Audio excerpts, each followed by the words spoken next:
não é coerente. Como assim a ideia não é coerente? Alguém manda uma pessoa que não tem domínio da sua função para fazer um serviço. E como ele se compromete a dizer que as pessoas estão profissionalmente preparadas para a execução desse serviço? Por isso é muito importante, tome cuidado com suas redes sociais, com o que vocês escrevem em público, o que vocês colocam lá. Certas suas fotos podem mostrar para você ali querendo, pautando um emprego, e você pode simplesmente estar diante de uma situação absolutamente constrangedora. Em que sentido? O cara pode chegar para você dizendo aqui, ó, as suas redes sociais nos mostram um comportamento um tanto quanto diferente disso que o Senhor nos prega. E você não tem o que fazer, porque está lá, certo? Seus comportamentos, certo? Sua brincadeira, seu palavrão, tá certo? Sua bebedeira, seu comportamento muitas vezes pornográfico e tanto tantos outros comportamentos podem estar ali desalinhados com a proposta da empresa ou desalinhado com o seu próprio currículo. Você colocou lá que é uma pessoa comprometida com isso, com isso, com isso, com aquilo e tal, e está querendo entrar na empresa para isso. Mas você não está mostrando isso. Você agora com a farda da empresa, você é um personagem que representa a empresa. Então isso é o que nós chamamos de conduta incoerente com o cargo. Ó, coerência é isso. É a relação de sentido que os elementos têm entre si, tá certo? Vou descer para mais um exemplo aqui para a gente poder compreender, tá? Deixa eu vir aqui.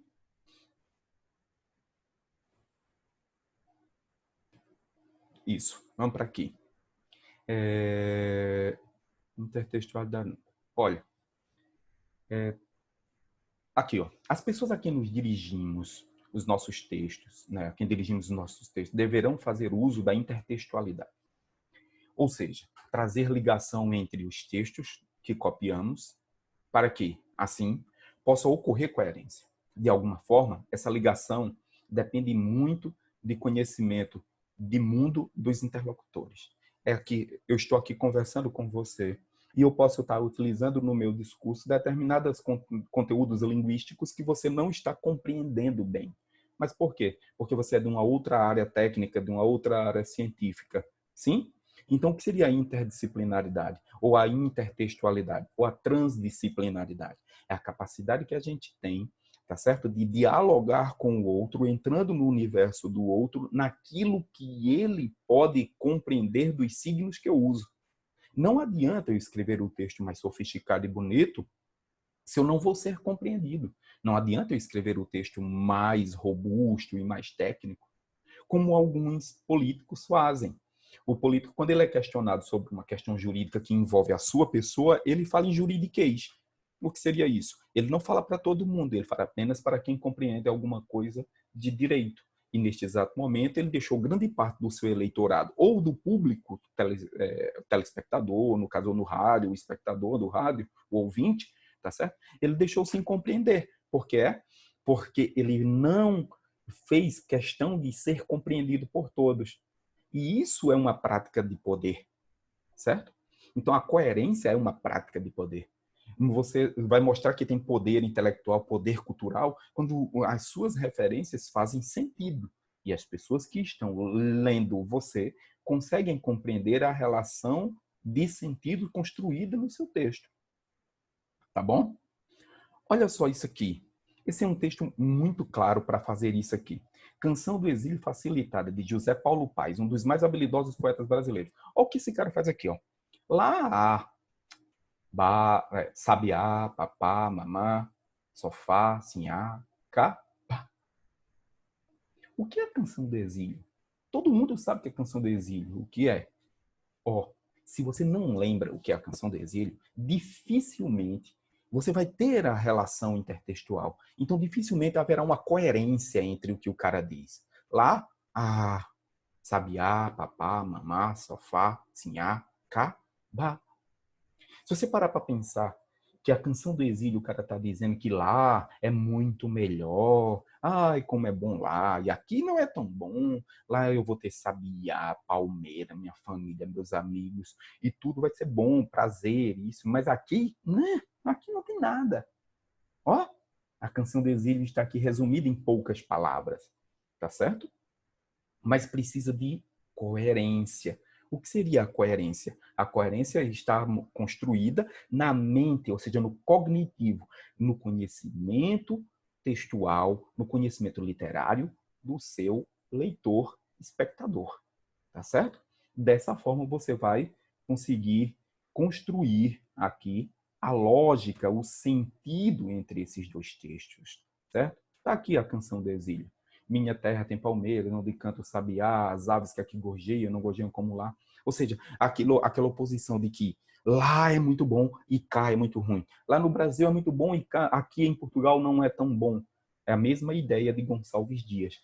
Há uma coerência entre os dois textos? Há, apesar de eles serem amplamente diferentes.